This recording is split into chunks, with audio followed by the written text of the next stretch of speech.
Stisha le video or comment on the comment section uchaze bayaqala kanjani uNazaretha noma imiphi imisebenzi emihle nemkhulu yaziyenziwa ubhombela mhla esungula leli bandla.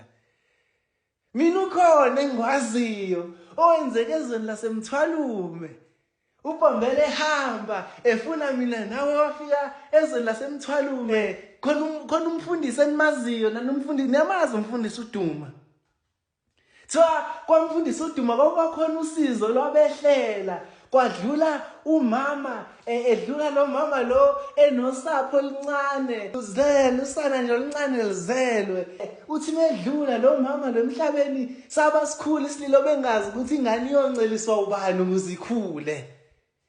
Yaqhamuka indlamhlathi kaMayekisa ithi bayiqhamuka ibona isililo sisikhulu usizi lukhungethe umuzi wakamfundisi lo kambukaza lakho umfundisi uDuma.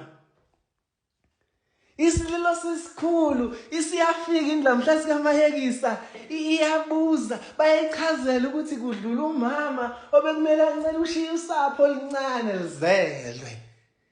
Isiyabuza indlamhlathi kaMayekisa ithi akekho yena umuntu wesifazane okhona kuleli igceke. Bathi bamchazela bathi Nkosi babembiza ngomuntu kaNkulunkulu unceke yenkosi bembiza nje ngawonke lawo magama. Bebemchazela bathi udlulile bekumele ancelise nomntwana ithi indlamhlathi kaMayekisa akekho yena umuntu wesifazane okhona kuleli igceke.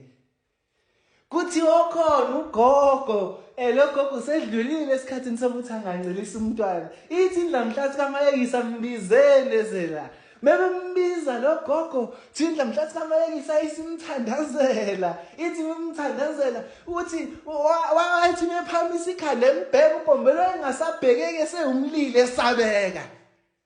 Ithi yayisimthandazela indlamhlathi kaMayekisa iphuma ihamba ifuna mina nawe sokwazakala ugogo ekhaya lethu uzubuhlungu bathi bayamthinta kwaqhasha imthambo emabeleni kwaqhasha ubisi wayencelisa umzukulu ugogo. Ilezo indaba nawe shone yakho koyaziyo nazo ngeke sithule kuzala uNazaretha bafethu.